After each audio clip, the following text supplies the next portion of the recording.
Hi, hello, வணக்கம். எல்லாரும் எப்படி இருக்கீங்க? இது சன்பீடியா தமிழ். நான் உங்கள் சோழராஜன். உங்கள் வாழ்க்கையில் அதிசயம் நடக்கணுமா அப்படின்னா தூங்குறதுக்கு முன்னாடி இதை மட்டும் செஞ்சுட்டு தூங்கினா போதும். எல்லாருக்குமே வாழ்க்கையில் அதிசயம் நடக்கணும் அப்படின்ற ஒரு ஆசை இருக்க தானே செய்யும். மற்றவங்களுக்கு மட்டும் இது நடந்தது, ஏன் எனக்கு நடக்கலை அப்படின்ற எண்ணம் எல்லாருக்குமே இருக்க தான் செய்யும். இந்த பிரபஞ்ச ரகசியத்தை தெரிஞ்சுக்கிட்டவங்களுக்கு அதிசயங்கள் ஒவ்வொரு நாளும் நடக்குது. இந்த பிரபஞ்சத்தோட ரகசியத்தை தெரிஞ்சுக்காம இருக்கிறவங்களோ இல்லை தெரியாம இருக்கிறவங்களுக்கோ அவங்களுடைய வாழ்க்கையில பல இன்னல்கள் நடந்துக்கிட்டு தான் இருக்கு. அதிசயம் அப்படின்னா ஒன்றும் இல்லை, நம்மளுடைய மனத்தின் வெளிப்பாடு. எல்லாத்தையுமே நமக்கு நடக்கிற விஷயங்கள் எல்லாமே நம்மளுடைய மனதின் காரணமாக தான் நடக்குது. ஒவ்வொரு மனிதனுக்குமான அவனுடைய நல்லது கெட்டது அனைத்துமே அவனுடைய எண்ணங்களின் வெளிப்பாடு அப்படின்றத தெரிஞ்சுக்கிட்டனாலே இந்த பிரபஞ்ச ரகசியத்தை நம்ம தெரிஞ்சுக்கிட்டதா அர்த்தம். ஒவ்வொரு மனிதனுக்கும் மகிழ்ச்சி என்பதும் இன்னல்கள் என்பதும் மாறி மாறி வரும். பல நேரங்களில் அந்த இன்னல்களை சமாளிக்கிற ஆற்றல் மனிதனுக்கு இருக்கும். அப்படி இருக்கிற பட்சத்தில் அதை சமாளிக்கிறவன் இந்த வாழ்க்கையை சுலபமாக கடந்து போயிடலாம். அதாவது எப்போதுமே மகிழ்ச்சியாக வாழலாம்.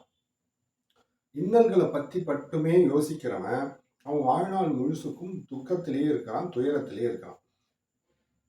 நம்ம கூட பார்த்துருப்போம், சில பேர் கஷ்டம் அப்படின்னு சொல்லுவாங்கள்ல, அவங்க வாழ்நாள் முழுசுக்கும் கஷ்டப்பட்டுட்டே இருக்காங்க. நம்மளுடைய சிறு பிள்ளையிலேருந்து ஒரு சில குடும்பத்தை நம்ம பார்த்துருப்போம், அவங்க அன்னைக்கும் கஷ்டப்பட்டாங்க, இன்னைக்கும் கஷ்டப்படுறாங்கன்னு ஒரு சில குடும்பத்தை நம்ம பார்த்துருப்போம். அதுவே ஒரு சில குடும்பம் பார்த்தீங்கன்னா, அன்னைக்கு நம்மளை விட மோசமான ஒரு பொருளாதார நிலையில இருந்தாங்க, இன்னைக்கு நம்மளை விட பல மடங்கு செல்வந்தர்களாக இருக்கிறாங்கன்னு சில பேரை பார்த்துருப்போம். அது எப்படி? அவர்களுடைய எண்ணத்தின் வெளிப்பாடு. எண்ணத்தின் வெளிப்பாடு அப்படின்னா, நம்ம வாழ்க்கையில் எதேச்சையாக சில விஷயங்கள் நமக்கு எதிர்மாறாக கஷ்டமாக நடக்குதுன்னு வச்சுக்கோங்க. அதை ஆராய்ந்து ஏன் நமக்கு இந்த கஷ்டம் நடக்குது,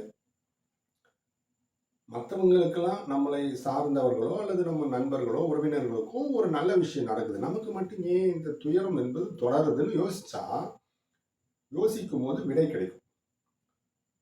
நான் கோயிலுக்கு தான் போறேன், ஆனால் ஏன் நடக்கலை அப்படின்னு சொன்னால், கோயிலுக்கு போனால் மட்டும் போதாது, நேர்மறை எண்ணத்தை விதைக்கணும் அப்படின்றதான் ரொம்ப முக்கியமான விஷயம். ரொம்ப எளிமையான இந்த விஷயத்த பலரும் புரிஞ்சிக்காம அவங்க வாழ்நாளை வீணடிக்கிறாங்க. ஒவ்வொருத்தவங்களுடைய வாழ்க்கையில அவங்களுடைய பின்னோக்கி அவங்களுடைய விஷயங்களை கொஞ்ச நேரம் யோசிச்சு பார்த்தாங்கன்னா அவங்களுக்கு விடை ஈஸியா கிடைச்சிடும். ஒவ்வொருத்தவங்களுடைய முன்னேற்றத்துக்கு பின்னாடியும் நடந்த தடை கற்களோ அல்லது அவங்களுடைய மனநிலைகளையோ அவங்க யோசிச்சு பார்த்தாங்கன்னு சொன்னா இப்ப இருக்கிற நிலையும் தாண்டி அவர்கள் இன்னும் மேலும் மேலும் வளர்வதற்கான வழி பிறக்கும். மனிதனுக்கு கடவுள் கொடுத்த அந்த 6வது அறிவு சிந்தனைக்குரியது. நாம சிந்திச்சு ஏன் எதற்கு அப்படின்னு மனதிற்குள்ளே கேள்வி எழுப்பும் போது தானாக அதற்கு பிரபஞ்சத்தின் வாயிலாக நம் மனதிலே பதில் உருவாயிடும். இதற்காக நம்ம யாரும் வெளியில போய் தேட தேவையில்லை. கடவுள் என்பவர் கடந்து உள்ளே போக வேண்டியவர். நம் மனதிற்குள் கடந்து சென்றால் கடவுளை தரிசனம் செய்யலாம். அப்புறம் எதுக்குங்க ஆலயங்கள்லாம், அங்க எதுக்குங்க சிலா ரூபங்கள்லாம் அப்படின்னு சொன்னா நம்மளை பக்குவப்படுத்துவதற்காகவும் ஆன்மீக ரீதியாகவும் அதே சமயத்தில் அறிவியல் ரீதியாகவும் நமக்கு இந்த பிரபஞ்ச ஆற்றலை நாம் பெறுவதற்கு ஒரு சக்தி மையங்களாக தான் கோயில்களை உருவாக்கி வச்சிருக்கிறாங்க.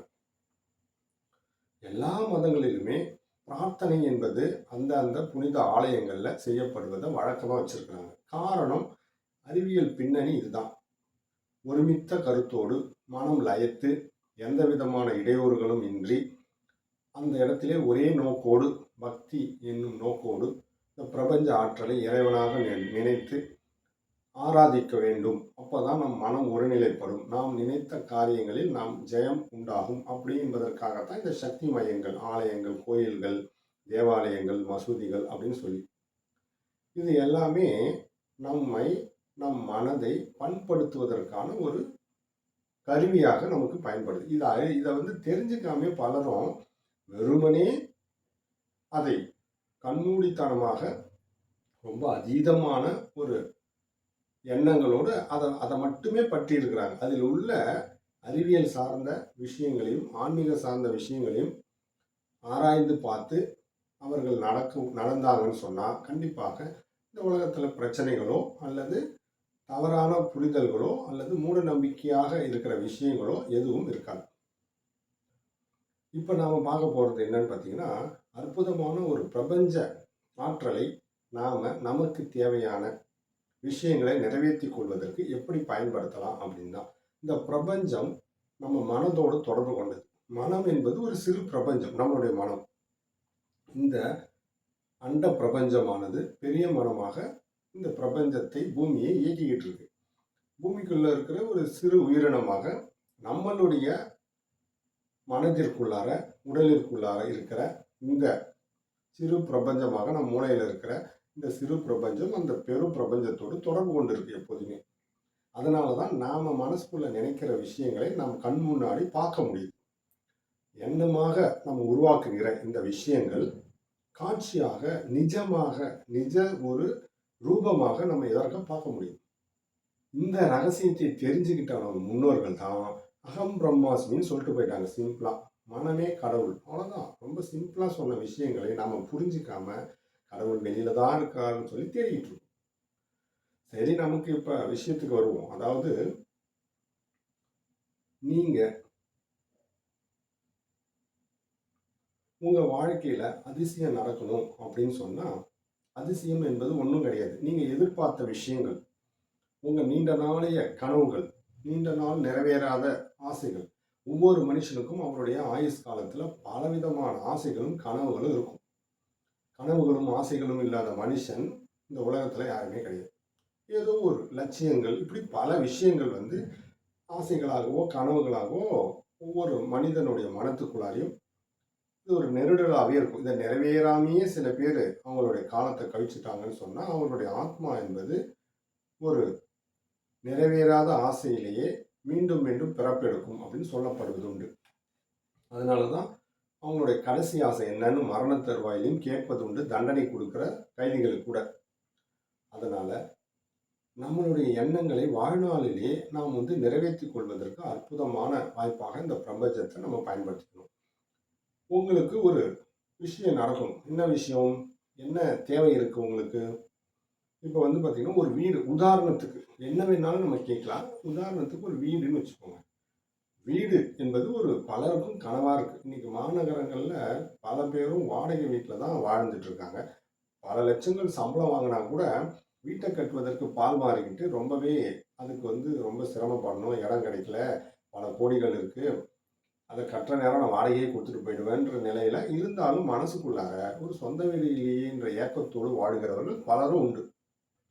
இப்படிப்பட்ட இந்த நீண்ட கால ஆசையானதை கண்டிப்பாக நம்மளுடைய வாழ்நாளில் நிறைவேற்றிக்கலாம். இது போன்ற பல ஆசைகள் இருந்தாலும் நம்ம உதாரணத்துக்கு இந்த ஒரு வீடு, சொந்த வீடு அமையணும் அப்படின்பதற்கான ஒரு ஆசையை பற்றி இதில் நம்ம சொல்கிறோம். அதில் உங்களுக்கு என்னென்ன தேவை இருக்கோ இதே மாதிரி நீங்கள் வந்து இந்த பிரபஞ்சத்துக்கிடம் நன்றியாக சொல்லி நீங்கள் விரும்பிய விஷயங்களை பெற்றுக்கொள்ளலாம். இப்போ வந்து இந்த வீடு வாங்குவது எப்படி, வீடை நாம் கட்டுவது எப்படி சொந்தமாக. பலரும் சொல்லுவாங்க நடந்ததாக கற்பனை செய் அப்படின்னு சொல்லுவாங்க.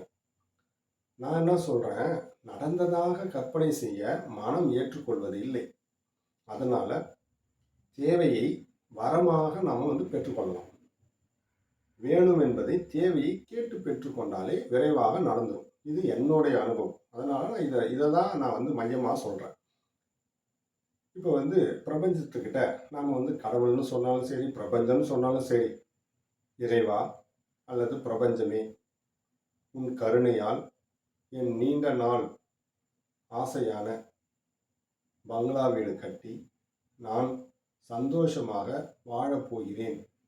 அதற்காக உனக்கு மிக்க நன்றியை தெரிவிக்கிறேன் இறைவா, பிரபஞ்சமே. இப்படி இந்த வாக்கியத்தை 9 முறை, குறைஞ்சபட்சம் 9 முறை மட்டும் சொன்னால் போதும். 9 முறை என்பது சக்தி வாய்ந்த மீண்டும் மீண்டும் எண்ணத்தை குவிக்குகிற ஒரு முறையாக தான் இருக்கு. நீங்கள் 9 முறை மட்டும்தான் சொல்லணுமா, ஏன் 50 முறை சொல்லக்கூடாதா அப்படிலாம் கிடையாது.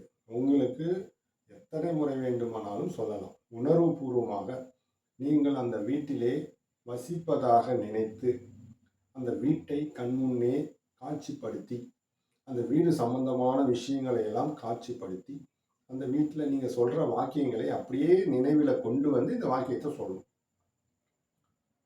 சொன்ன விஷயத்த மீண்டும் மீண்டும் உணர்வுபூர்வமாக சொல்கிற போது உங்களுடைய அந்த பிரபஞ்சத்துக்கு நீங்கள் சொன்ன நன்றி, பிரபஞ்சம் தருவதற்கு முன்னதாகவே நீங்கள் நன்றி சொல்கிறீங்க. இது எப்படி இருக்குன்னா, ஒரு பெரியவர் ஊரில் வந்து பெரியவராக இருப்பார், அவர்கிட்ட நன்கொடை வசூல் பண்ண போவாங்க. அப்படி நன்கொடை வசூல் பண்ண போகும்போது தாங்கன்னு நீங்கள் வந்து இவ்வளோ ரூபாய் தாங்கலாம் கேட்க மாட்டாங்க. ஐயாவுடைய பெரிய மனசுக்கு கண்டிப்பாக ஒரு பெரிய தொகையாக தருவார் ஐயா, கண்டிப்பாக நீங்கள் எதிர்பார்க்கலாம், ஒரு பெரிய தொகையாக நம்ம வந்து அவருடைய பங்கீடாக நம்ம இருக்கலாம்னு சொல்லி அவங்களுக்குள்ளாரையே பேசிப்பாங்க. இவர்கிட்ட எதுவுமே கேட்க மாட்டாங்க. வந்தவங்க விவரத்தை சொல்லிட்டு ஐயா கண்டிப்பாக செய்வார், ஐயா மாதிரி அப்படி இப்படின்னு சொன்ன உடனே வேறு வழியே இல்லை. ஐயாவால் முடியலனாலும் சொன்ன ஒரு விஷயத்திற்காக நம்ம மேலே நம்பிக்கை வச்சுட்டாங்களே என்பதற்காக அவர் ஒரு நல்ல தொகையை அந்த ஊர் பணிக்காக நன்கொடையாக வழங்குவார். இதே போல தான் பிரபஞ்சமும் நமக்கு நடப்பதற்கு முன்னாடியே நடக்க வேண்டியதற்கு நம்ம நன்றி சொல்லும்போது பிரபஞ்சம் விரைவாக நடத்தி கொடுத்துரும். அதுதான் இந்த பிரபஞ்சத்துக்கிட்ட நம்ம கேட்குகிற ஒரு ரகசியமான முறை. ரொம்ப எளிமையான முறையும் கூட. நன்றி உணர்வோடு நன்றி உணர்வை வெளிப்படுத்தி பிரபஞ்சத்துக்கிட்ட எனக்கு நடத்தி கொடு அப்படின்னு சொல்லி உரிமையோடு கேட்கும்போது விரைவாக அந்த விஷயங்கள் நடந்துடும். நம்ம எண்ணங்கள் நேர்மறையாக சிந்திக்க ஆரம்பிச்சிடும். நாம் வந்து கேட்டுட்டோம் நடக்க போகுது, நம்ம போய் புது வீட்டில் குடியிருக்க போகிறோன்ற எண்ணம் மனசுக்குள்ளார பதிய ஆரம்பிச்சு. இந்த எண்ணத்தின் வெளிப்பாடு நிஜமாக நமக்கு கண் முன்னாரை நடந்துவிடும். இது வீட்டுக்கு மட்டுமல்ல, உங்களுடைய எந்த ஒரு காரியமாக இருந்தாலும் இந்த விஷயத்த இது போன்ற பிரபஞ்சத்துக்கிட்ட அழகாக வார்த்தைகளாக நிதானமாக உணர்வுபூர்வமாக உங்களுடைய தேவைகளை சேர்த்து சொல்லும் போது அந்த விஷயங்கள் அவ்வளோ விரைவாக நடந்து முடிந்துவிடும். இதில் எந்த விதமான சந்தேகமும் இல்லை. கண்டிப்பாக 100% நடந்தே தீரும். இதில் எந்த மாற்றமும் கிடையாது. செய்ய வேண்டியது என்னன்னா, நீங்கள் தூங்குவதற்கு முன்னாடி உங்களுடைய படுக்கையில் அமர்ந்தே இதை வந்து ரிப்பீட் பண்ணிவிட்டு 9 முறையோ 18 முறையோ உங்களுக்கு எத்தனை முறை உங்களுக்கு உணர்வுபூர்வமாக சொல்ல முடியுமோ அத்தனை முறை சொல்லிவிட்டு நன்றி சொல்லிவிட்டு தூங்க போயிடுங்க. அந்த மனநிலையோடு தூங்க போயிடுங்க. விரைவாக உங்களுடைய ஆழ்மனம் பிரபஞ்சத்தோடு தொடர்பு கொண்டு விரைவாக அந்த விஷயத்தை நடத்தி முடித்துவிடும். நீங்கள் எழுந்த உடனே அந்த சிந்தனையோட எச்சம் இருக்கும். நீங்கள் நைட்டு என்ன நினச்சிட்டு பார்த்தீங்களோ அந்த சிந்தனையோட எச்சம் இருக்கும். காலையில் எழுந்து சொன்னாலும் சொல்லலாம், சொல்லலைனாலும் இறை பிரார்த்தனை மட்டும் பண்ணிவிட்டு உங்கள் வேலையை செஞ்சாலும் செய்யலாம். காலையில் எழுந்தும் இதே வாக்கியத்தை நீங்கள் சொன்னீங்கன்னு சொன்னால் 2 மடங்கு பலன் தரும். அதில் எந்த விதமான ஐயமும் இல்லை. இந்த ஒரு எளிமையான ரகசியமான, இது ரகசியம் சொல்வதை விட நாம் யாருமே தெரிந்தும் இதை செய்வதில்லை. அதனால் இது ரகசியம் என்று சொல்கிற அளவுக்கு ஆகிப்போச்சு. இந்த விஷயத்தை எல்லோருமே அவர்களுடைய தேவைக்கு பின்பற்றினால் கண்டிப்பாக இந்த பிரபஞ்சமாகிய இறைவன் நமக்கு விரைவாக நம்முடைய காரியங்களை நடத்தி தருவார் என்பதில் எந்த மாற்று கருத்தும் இல்லை. அனைவருமே இதுவரை இதை ஃபாலோ பண்ணாமல் இருக்கிறவங்க ஒரு தடவை முயற்சி பண்ணி பாருங்கள். கண்டிப்பாக உங்களுடைய ஆசைகள் நிறைவேறும். கண்டிப்பாக இந்த பதிவு உங்களுக்கு பிடிச்சிருக்கும். பிடிச்சிருந்தால் மற்றவங்களுக்கும் இதை ஷேர் பண்ணுங்கள், லைக் பண்ணுங்கள். மீண்டும் ஒரு நல்ல பதிவில் உங்களை சந்திக்கிறோம். நன்றி, வணக்கம்.